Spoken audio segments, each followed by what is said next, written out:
Hello, everyone. And let me just give a couple minutes here before we get started because I'm a minute early. So I don't want to get started without allowing everybody to join on. Because I know how many were signed up here. And we've got to let everybody get a chance to join in. Participants are now coming aboard. So we're right at 12 o'clock. We're going to just give it another minute while everybody's signing in. And thank you all for being patient and joining us today.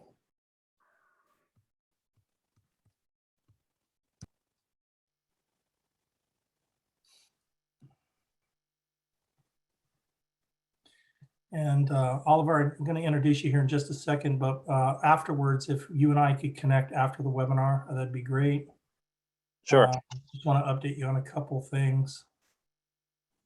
And then I'll give it another 30 seconds, and we're going to go ahead and get started. Still got some more people joining. Anticipation. If it's anything like my computer, it takes a second to hook up, right? You start at 12 and you end up at 12:01 or 12:02 or 10:01, 10:02. Well, we're getting an audience in the crowd. That's what we want. We're getting an audience. Okay, so let me go ahead and get started. Thank you all for joining us here at the Washington Hospitality Association. Our webinar here today is on intelligent exit strategy. Believe it or not, a lot of popular comments coming in on this one, so it's very interesting. Selling on hospitality business in 2022 and beyond. This is a two-part series. So there's a part today, which will be covering preparing your business for sale, and then there's a part on, I think it's November 10th. Is that correct, Oliver? That's right. Yeah. Correct. November Okay. 10th. And Wednesday. the second part will be a successful transition of ownership, marketing, negotiations, financing. So it's kind of like one getting you prepared, and the second getting you through the process. To get started here, let me introduce my friend here, Oliver. Now I'm going to say his last name. I'm going to say it right the first time. So wish me luck on this, and there's going to be a test for everybody afterwards. Kotelnikov. Kotelnikov. There you go. Say it fast. Perfect. You do it good. Wonderful. All right. So Oliver say hello, Oliver. Hello. Oliver is the lead broker in the hospitality sector at IBA. And IBA is a Pacific Northwest full service brokerage firm with offices in Bellevue, Spokane, and Portland. So they focus on our area. They're very well rounded in our area.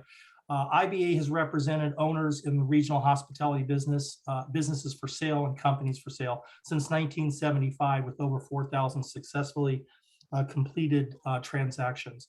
Oliver's the lead. Let me tell you something, just a little bit about Oliver, because just being a broker is not good enough in this business. As we all know, Oliver has restaurant experience. He comes from the hospitality industry. And as we all know, we search for, whether it's a lawyer or whoever it is, right? We want a professional that understands our industry. He's been in the trenches for 25 years on the front line of the restaurant industry as an owner operator of Piroshki. Did I say it right? That's right. Two for two, Ken. Kotelnikov and Piroshki. Okay. So good. A family business. They grew it to 5 locations with over 60 employees. And of course, Oliver, how long have you been in the broker business, supporting people on consulting? I'm in my 4th year with IBA, but Okay. I've certainly been in the mergers and acquisitions end of things as an entrepreneur for a better part of 25 years. So yeah, and Oliver's a good friend of the association, I can tell you. Very involved with what happens around with our members, and we get a lot of good feedback on his support to the members across the state. So, and they handle the whole state, so you guys won't have any problems if you're looking to extend even outside of the state, because they are a Northwest Pacific or Pacific Northwest region. Now the other two gentlemen, Chris Williams, say hello. We know who Chris is. He's the owner and CEO of System 6. System 6 is a bookkeeping firm and he's got a long list of career great things going on. At the end of the day, he supports whether it's large and small businesses in their finance divisions, obviously, and he also holds a graduate degree from Stanford University. So he's a smart guy. He outsmarts me for sure. So Chris, welcome aboard. Thanks, Ken. Jeremy, I didn't get your last name. What's your last name, Jeremy? So Jeremy Allen. Oh gosh, the easiest name of all. Easy. Okay. All right. He's a fit guy, right? A technology enthusiast. He's actually was, so you were the founder of System 6 Bookkeeping, right? That's correct. 13 years ago, founded System 6, and just this year transitioned that ownership to Chris. Chris bought the firm and has taken over as of this summer. Well, what a great partnership. They're operating in 12 states. And on and on and on. I mean, obviously these guys know what they're doing as far as accounting. They're also just, again, excellent consultants when it comes to the aspect of selling your business. Now, so these are the things we'll go through today. We're going to go through evaluate, review, and understand. So about just basically evaluation before you preparing to sell your business. Review and understand the factors impacting the value, which is of course important, and then actionable steps to improve the value. Right? At the end of the day, right? You want to get the most you can out of your business, and then listing the business for sale and the overview of what a broker representation does. Obviously, in the restaurant industry, right, we have different fashions of how we do things. Some of us shoot from the hip, and some of us plan and organize.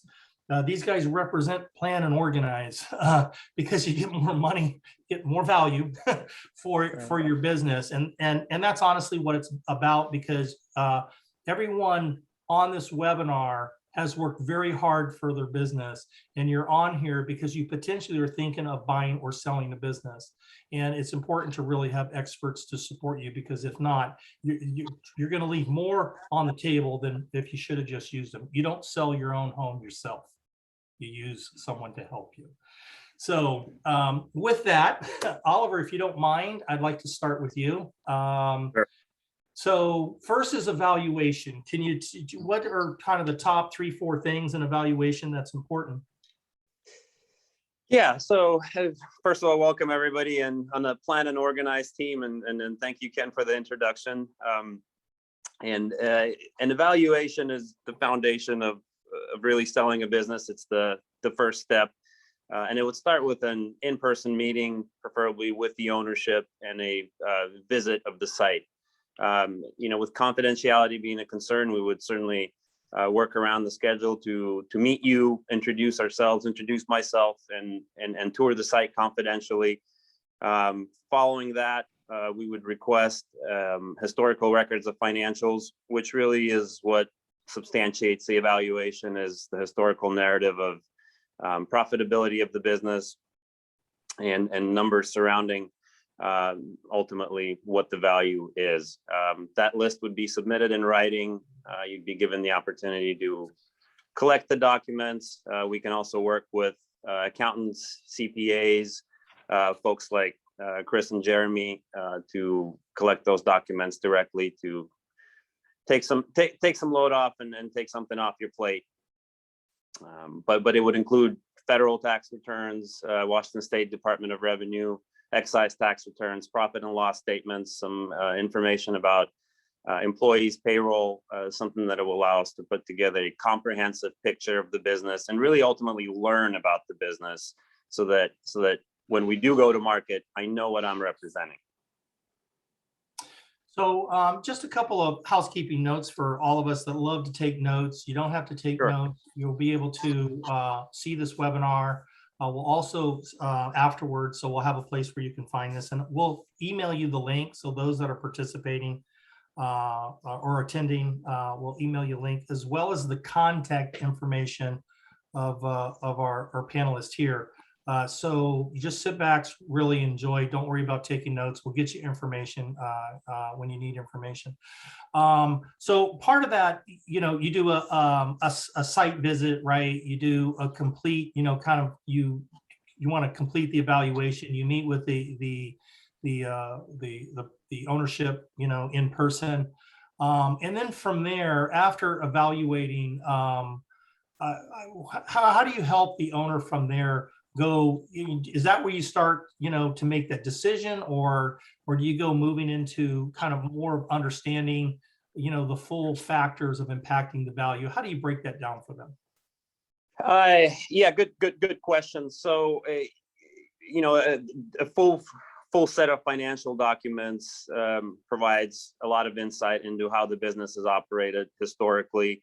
Typically, as I go through the documents, I would have follow-up questions for either the tax professional or the owners directly, depending on how involved and how knowledgeable they are about their own books.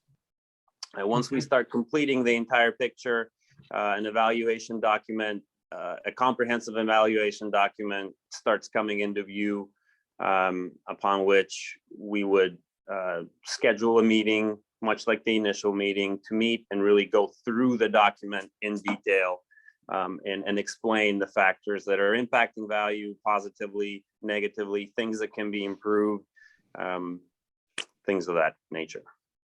So with that said, we've got accounting guys here, so if you guys don't mind, I love to just ask questions like I'm one of these guys. And by the way, if you have a question, please put it in the Q&A section under your Zoom box. Some people use chat, whatever, we'll find it and get it and ask the question. So you can ask as we go along if you want. So, I immediately start to think of those one-time expenses, right? Me as an owner, I'm going to give you Chris, Jeremy, you guys decide, figure out who should answer this, but I would assume there's a lot of, we got to view our finances, not just our kind of P&Ls and typical, but we really need to understand what that true value is, what it is as far as the segment that we're in the market. I'm sure, maybe a independent owner, individual restaurant versus, 5 locations or regional brand or a franchise brand, they all value differently, right?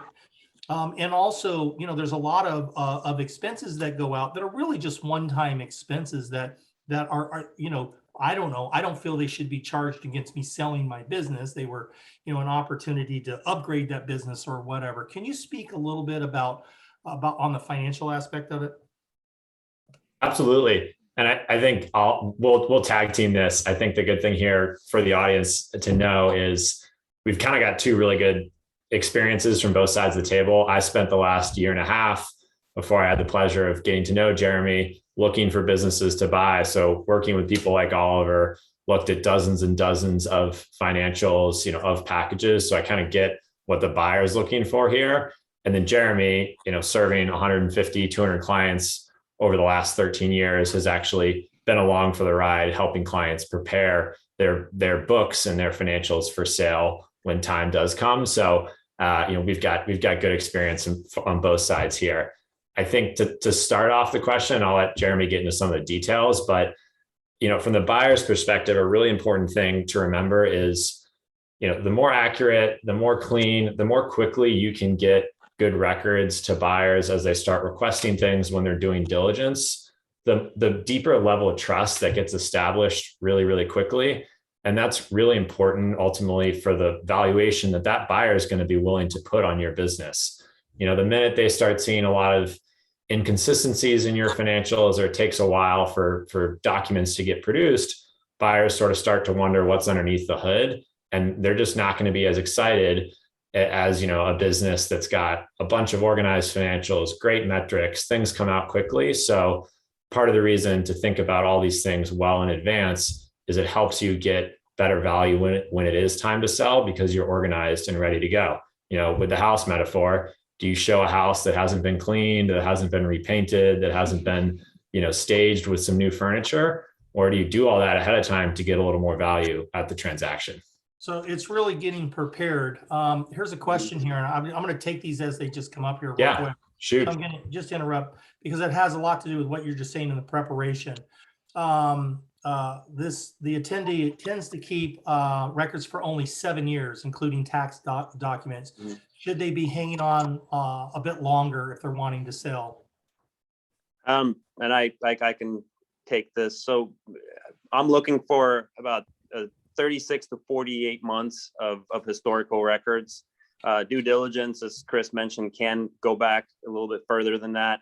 For valuation purposes, we're really looking for a house in order for, let's say, 60 months, because ultimately the buyer is concerned with the business that they're buying moving forward versus something that's 6, 7, 8 years ago, which is largely attributable to the previous owner. But So you're maxing out, what I'm hearing is you're maxing out at 5 years.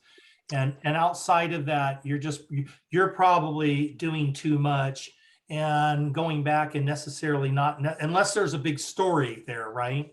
and unless there is a trend or a big story and there is a specific question, then we can dig into that. But we're not going to present an entire overview of 120 months for evaluation purposes or for due diligence purposes, for that matter. Right. Yeah, no, that's a great point. Let me stick on just the financing here, just for a quick second, because again, they impact the value. Kind of the next step is to really talk about the actionable steps to improve the value. Jeremy, can you speak a little bit, between you and Chris about what you do to improve the value? It's a good question, and I think the house metaphor is just so useful in so many different ways of looking at preparing a business to sell, and then I'll use the word extracting the maximum amount of value, like really presenting the best business that you can. With financials, the thing that I'd want everyone to really hear is that it's not like we can do this in 3 months, stage the house, put some paint on it, and put it on the market. Like we have to back up a couple of years and make sure that bookkeeping and monthly reconciliations and sales tax reporting and payroll reports, the more of those things are in order for that, as Oliver said, 36 months, maybe 60 months, but 3 years. I mean, we've seen both the buy and the sell side of transactions, and 3 years is a really good sample size. And so if there are 3 years of really solid records, then buyers are comfortable, their counsel, their attorneys, their brokers, their bankers, when they see 3 years of good records, there is a strong likelihood that not only can the deal get done, but that there's maximum value there. So the thing to think about is, how do we have good bookkeeping systems now, good payroll systems now, good record keeping now? I mean, it's 2021, almost 2022. So hopefully all of the bank statements are in PDF forms and they're filed on a Dropbox or a box or a share file. And all of the bookkeeping and accounting is organized and easily accessible. It's not fun. It's not sexy. Accounting's just not, but it's the underpinnings of like come banker, attorney, broker, and then, hey, we want to sell this and list this for the maximum value. That is the stuff that is the paint, is the staging, is the new appliance. Like all of those financial records having been done in advance is what we've seen is maximize the value of selling a restaurant or a hospitality business. Okay, I'm going to get to the second question in a second. The second question one of the attendees have, but let me ask something about the valuation. So I bought and sold, right? Been there. You got COVID in the middle of this, drove everything down. This is not a 12-month story. This is not an 18-month story. Sure. Okay, so I mean, I think of 36 months, and in some aspects, I'm like, BS, right? Yeah. I might need I need an evaluation that's going to make sense, and especially show that 12 months before, because that's really the true valuation for me. And here's a question that I have just for myself that maybe others are thinking of. What's that evaluation going to come in? Are we going to start tomorrow and average the next 18 months? We're going to throw we're going to throw out the last 18 months. How is that working in today's environment, right? On how we're coming out of COVID. If I was wanting to sell, let's say over the next 6 to 12 months, I know the 6 to 12 months are going to be part of it, right? Yeah. But I also want to make sure that 6 to 12 months before COVID was part of it. What about COVID itself? Sure. Great question. And we're going to look at all three of those components. We're going to look at A, B, and C. So A being the months leading up to it, and then COVID as it happened, the impacted period, so to speak. And then how are we doing afterwards? Because again, we're looking at the business that the buyer is going to buy. So we for a good evaluation for positive optics, let's say, we need to present a positive narrative. So in terms of how are we coming out of it? If we're evaluating a business that did great over the past 20 years, we do need to paint a picture for the buyer that, one, the business model is relevant, and not only is it relevant, it's doing well, and demonstrate at least a 3 to 6 month of trajectory of recovery, that we're moving in the right direction for business to really get back to historical value numbers. Because if you haven't recovered or aren't recovering, a buyer is going to have a question. Well, what does that mean for me? It's great that no matter how good it had been, Yeah. what's it going to do, right? Yeah. Oliver. Right. So I don't want to steal the thunder of part two, because my head's already gone there, right? Yeah. Okay, the entire, right, the transition, the marketing, the negotiation here. But Chris, let me ask you this. So strong trends and KPIs. You don't have strong trends and KPIs in the last 12 months or the last 18 months. No one does, right? But also we're bouncing back, and we're not going to bounce back until full. I mean, there's hotels that aren't, open. There's, industries that haven't, airlines are canceling. I mean, there's a lot of things going on here. Yeah. There's a lot of moving targets. So it's normal to say, right, you want to present, right, strong trends and KPIs, but there obviously has got to be some adjustments and a view of this that different today than if we were selling this business, in January of 2019.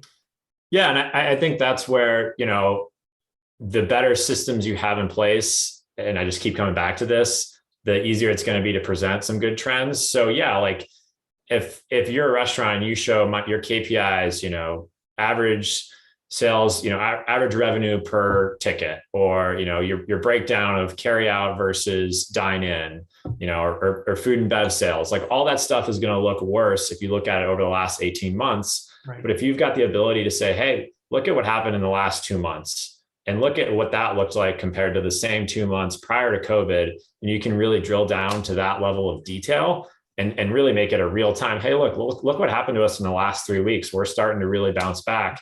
And that was really similar to these 3 weeks pre-COVID. So that gives you confidence that, for the month of September in 2021, when things were still kind of opening up, before, obviously it's different location by location, but when you can really drill down to a very specific point in time and make the argument that right now I'm doing just as well as I was before COVID, even if summer 2021 wasn't that good, I think that those are the kind of KPIs that you want to be able to call out. Not look at a P&L on a 12-month or 18-month period, but you need to be able to show something on a very shorter time period right now. And, that's where having good systems in place that allow you to pull out real-time reporting is going to enable you to present the business as well as you can. Okay. Now I'm gonna ask the question from the attendee here, but I'm gonna kind of lead you up to the next question I'm gonna have, which is, what if I don't have those systems in place, and how can you help me? So the next question here is, do you need to be franchisable, so a franchisable restaurant to sell, especially in these days, right? Or are there buyers interested in one-off restaurants nowadays? No, you absolutely do not need to be a franchise. And if it's a single location that's doing well, it's absolutely a privately held company that's in one location and is, let's say, family owned, is that absolutely does present an interest to the marketplace. Again, we're going to go back to the evaluation, and it needs to be fairly priced, and the buyer needs to understand what they're buying, and we need to be transparent about what we're selling and be realistic on value. But there's plenty of interest for strong family-owned businesses, whether it's 1, 2, 3, 5, or 7 locations, and whether they're franchised or privately owned. It's going to come back to the value that it represents to the buyer and what they're looking for. It goes to put me in the role of, as we obviously have seen closures, right? This is an extremely tough time, and there has just been closures, but there's also been those that have taken over closures and those that are opening businesses as well. Absolutely. It's in the eyes of the beholder, right? Yeah. And to me, I think what's important is are you able to match up my independent restaurant with a good buyer that's looking for? So what's that network of being able to do that? But so you answered the question. Thank you very much. Let me get back to this question about, okay, I don't have great systems. I am the mom and pop. I am the independent. I've got numbers, I've got financials, I use QuickBooks, but at the end of the day, I don't have fancy systems, but I've got information. So, I can't go back and do something that I don't have, but how do you guys assist in the situation for those that might maybe have they have good business, right? Fair business, want to sell it, but they struggle with providing what I'll say is more I guess you could say the technology maybe that someone's looking for, or the type of information that gives them the detail of what they're looking for. How do you deal with that? That's good. Chris, I'll speak for a second, but I think you've got some really good context you can offer here. It's like a house that hasn't been upgraded. And so there's a lot of opportunity. I think when it comes to, hey, it's a well-run, I will say, single restaurant. It's not a franchise. It doesn't have the latest point of sale. People aren't ordering on their phones and doing easy takeout. Like maybe there's just a lot of opportunity for technology to be better. They are using QuickBooks, but they're paying bills by paper check, and they're licking and sticking envelopes and mailing things out. But they're current on taxes. Their P&L shows a profit, right? It's a place that people want to go and eat. It's got good reviews. The difference in having good systems and no systems, some systems, and great systems, it's going to be valuation. Like a buyer is going to see that all those things are in order. They're going to come in and pay a more maximum value because everything's in place. But there are a lot of buyers, and this is why I turn it over to Chris. There's a lot of buyers that are going to see that as a huge opportunity. It's still going to be a highly desirable purchase, but the valuation can't be there because the buyer knows they've got some renovations to do. Great property, great piece of land, great view of the mountains, but the bathroom's from 1950 or 60, right? The kitchen is 20, 30 years old. They know there's some updates to do. Chris might be able to add some color to that. Yeah. And I think the first thing is, don't feel any sort of negativity if you don't have these systems yet. There are a ton of fantastic businesses, restaurants, and tons of other, across all types of small businesses that have phenomenal reputation, phenomenal customer service, and maybe they're just a little bit behind on 2021 technology tools. And that doesn't at all mean that you're not going to get a good valuation. You're going to get a lot of what you're worth because a lot of the worth that you've built is in that brand, is in that customer service. But Jeremy's absolutely right. If you have all the latest technological bells and whistles, that is going to be worth a little bit more because the owner knows, he or she doesn't have to spend time sort of upgrading systems, but can instead spend time on continuing to grow the business. So there's a kind of couple things you can do here. I think one is you can say, hey, I'm going to maybe wait a year and spend the time to try and get those systems in place today. Work with a technology accounting firm, like ours or somebody else. There's tons of great options in the market, and they'll get you upgraded, and that will make you be worth a little bit more when it's time to sell. I would also say, running your business will be a little bit easier for those 12 months when you've got smoother systems in place. You don't have to, lick the checks anymore, and you can focus more on stuff inside the restaurant. But another interesting idea here is, look, there's clearly some value on the table. There's renovation value in the house. Maybe you only sell 85, 90% of the house or 75% of the house. And if you trust the new buyer, if you build a good relationship, there can be ways for you to kind of keep a few chips on the table. And so that way, the value that's going to get created when that next buyer gets you onto a modern point of sale, automatic bill pay through bill.com, all that stuff, you get to participate in that value because when they sell the restaurant 10 more years down the line, it'll be worth more and you'll still have some ownership. So, the short takeaway is, if you don't have the systems in place today, it won't be worth as much as it could be if you had all that. But, as long as you've got the table stakes, which are accurate financials, and you paid your taxes and your payroll taxes are right, a lot of your value is in the quality of the food you're putting on the table, your customer service, your brand, and you're still going to get paid for that, regardless of whether or not you're cutting paper checks or not. Right. Okay. A couple more questions here. So just so everybody knows, you will get the recording. We'll send you the link to it, or we'll have it posted, I think, 24 hours after. Alex, maybe you can give me an update here at the end. But we will have this online and will be available after today. That's why I said you don't have to take notes. Donna has a couple good questions. One of them is my favorite, which is, she says, what and where do I find a buyer? So where do I find a buyer, and do you guys help me find a buyer? But here's the one I love the most. So it's a two-part question: is how do you price? Mhm. I love that question because So, because that's all over the board. Take it away, Oliver. Take it away. and great questions. And how do I find, and then one part A of that is more in the second part of the webinar, marketing the business. And then the first part of the question is definitely squarely in the evaluation realm. And it's not a single plain answer. There isn't the magic number or the magic multiple. The reason we do the evaluation is that so that we can come up with a comprehensive opinion of value and explain to you how and why your business is priced the way it is. There is no short answer. The evaluation is a substantive, dig down deep process that arrives at a fair market value and explains to you why that is.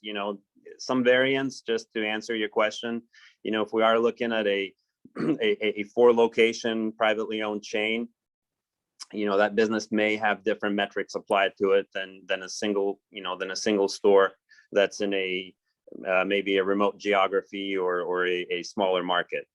Something that an entity that, let's say, has strong management in place and has owners in more or less of an executive oversight position is a different business than, let's say 2 owners, hands-on, and nothing wrong with that at all, but it's a different business model where both owners are working and working hands-on. So all of those are factors. All of those will be sort of weeded through and looked at in detail and really brought to the surface and explained to you as one of the factors impacting the value. So getting through the evaluation, and the reason we are at, this is the 2-part webinar, is part 1, and evaluation is incredibly important, is for us to really establish a meeting of the minds and a rapport and see if there's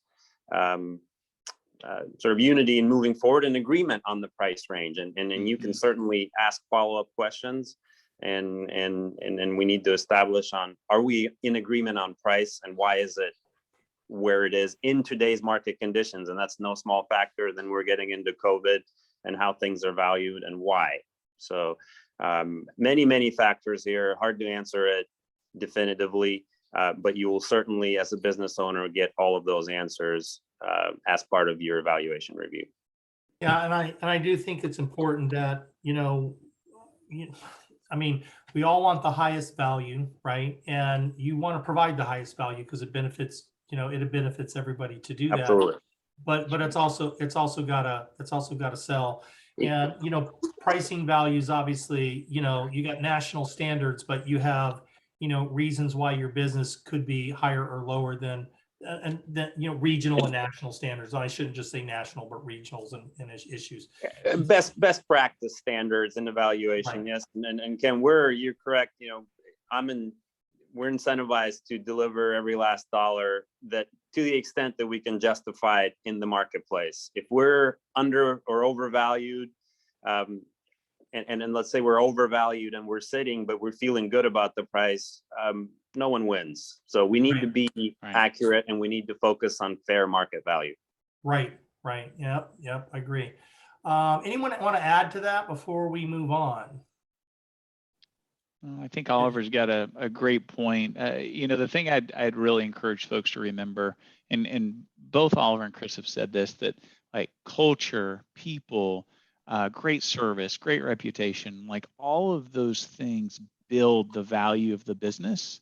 And the fanciest technology and the best reports, and if it's not a profitable business, if at the end of the day the business isn't making money, if it doesn't have a great reputation, if the food isn't good, it's hard to sell that. right? So Absolutely. I think the best technology, the best financial reporting, like we're still at the end of the day, we want to run a P&L. We want it to be quick. We want the financials to be there accurately and efficiently, but we also want to look at those financials and see like, wow, this is a profitable business. And so that's the thing I'd really hammer home for a second is make it profitable. And with better systems and more accurate bookkeeping and more timely bookkeeping and accounting, it's easier to make a more profitable business.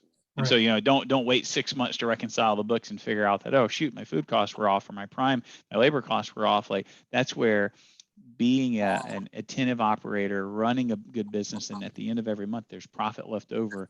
That is like a profitable business is what somebody wants to buy. So. Right. That's the only thing I'd add is like build a profitable business. The bells and the whistles are nice if it helps make a profitable business, if it helps make that business. But at the same time, it's a multi-pronged approach because a buyer is going to be looking at the financials, and then at the same time, they're going to go online and see the reviews, and they're going to look at them and say, wow, what does it say?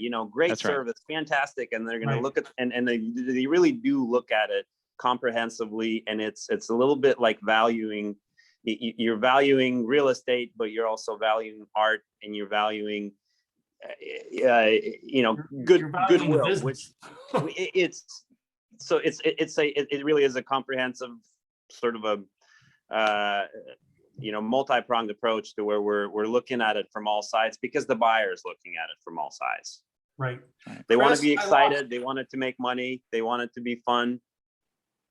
They want to be proud of what they own.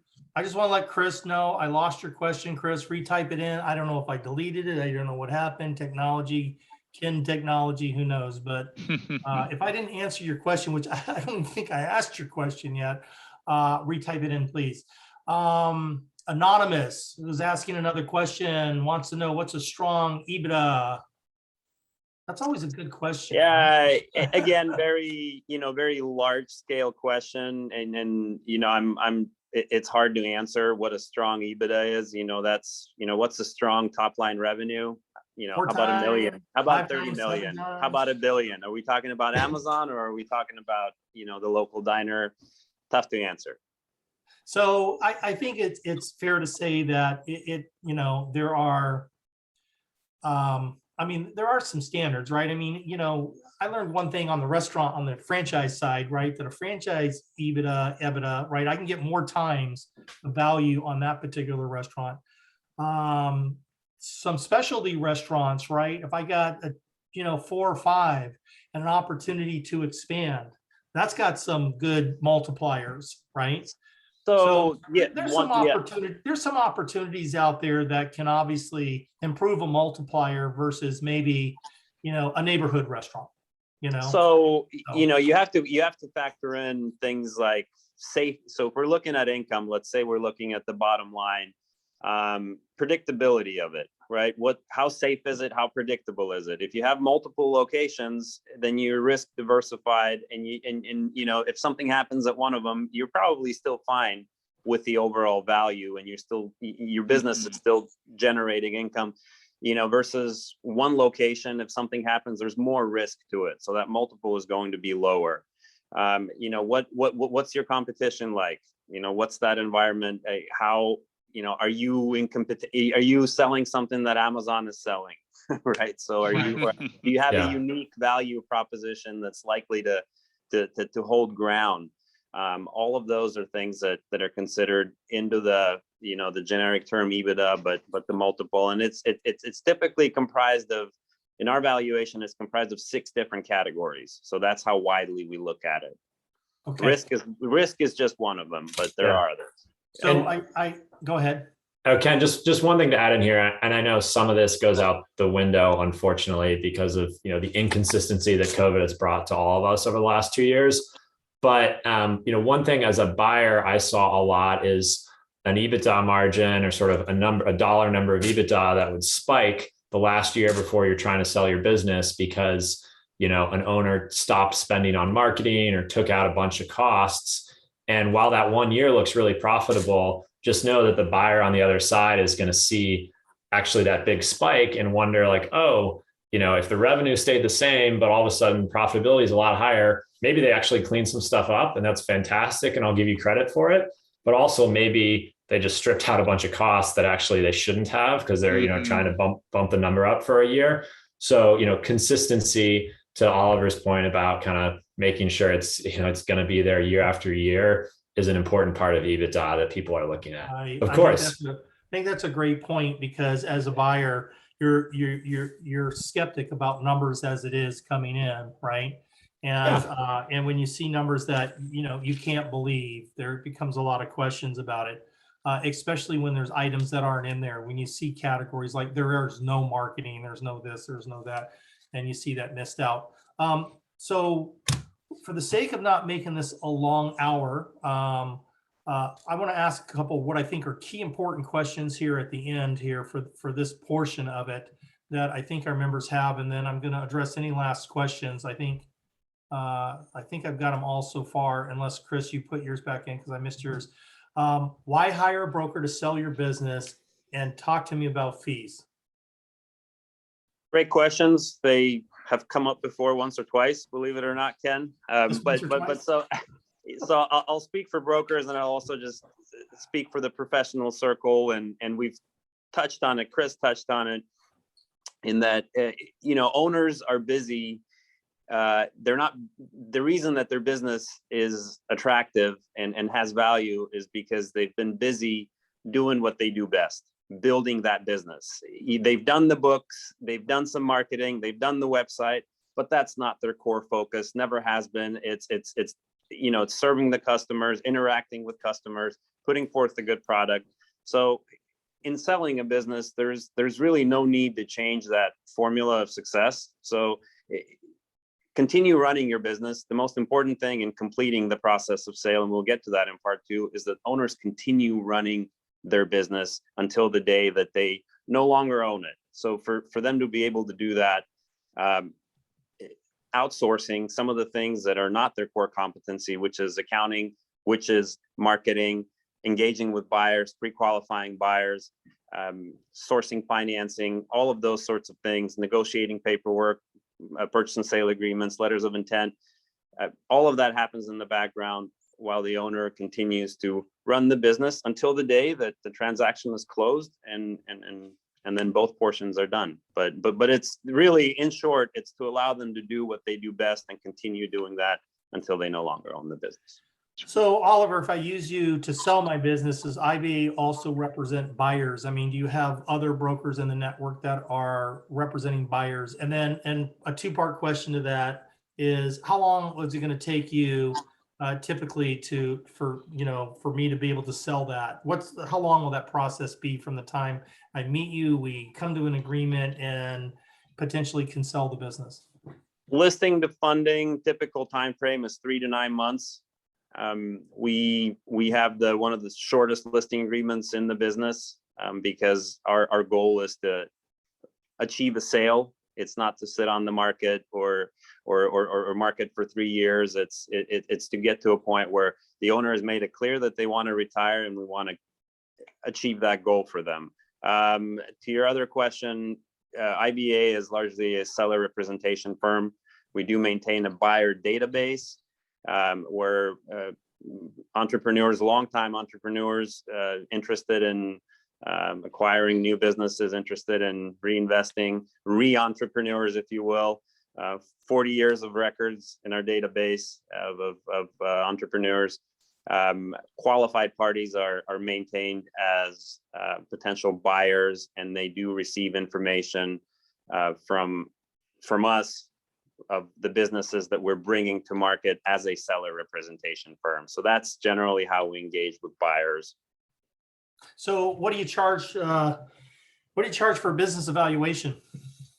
Business evaluations are complimentary to potential clients. So until we're on a 100% performance-based business model, we don't get paid until and unless we deliver the deal that the customer likes. That includes the evaluation. Up until the point of signing a listing agreement, there's no contractual or financial obligation. There are no administrative fees. There are no listing agreement fees. We're in neither one of those businesses.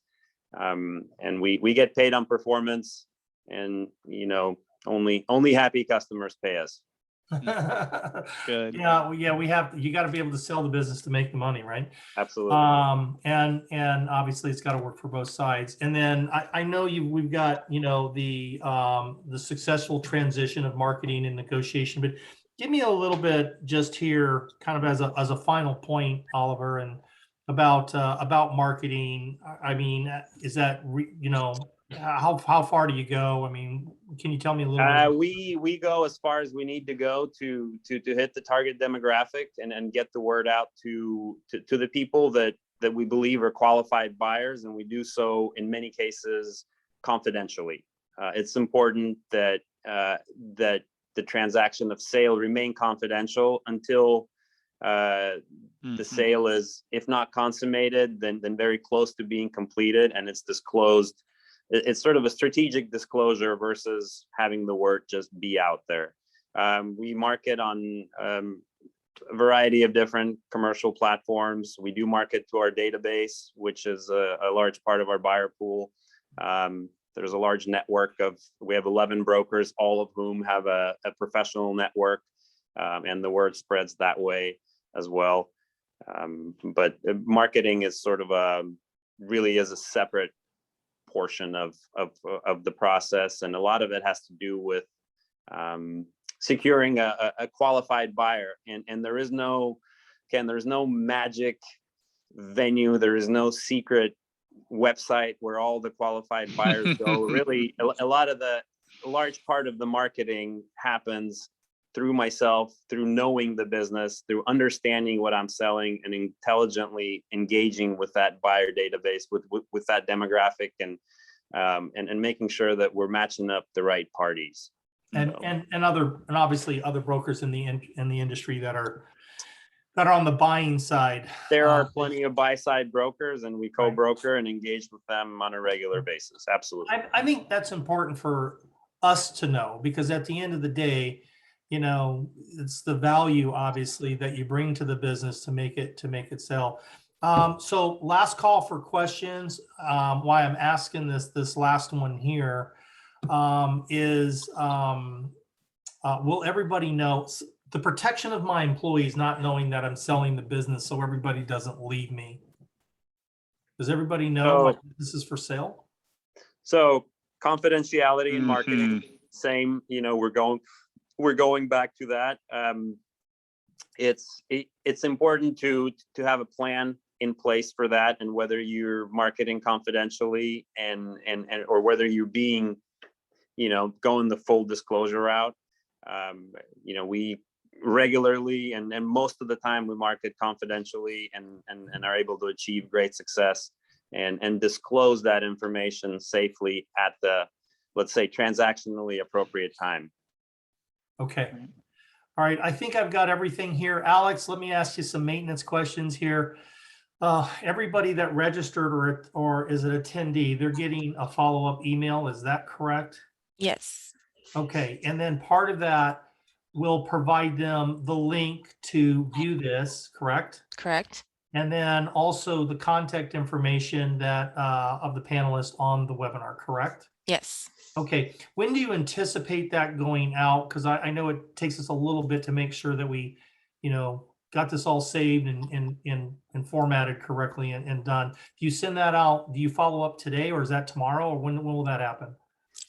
So we're hoping to have that out by Monday, because we want to have the link. Yes. Okay. So because you got to, I knew it took a little while to address the link issue.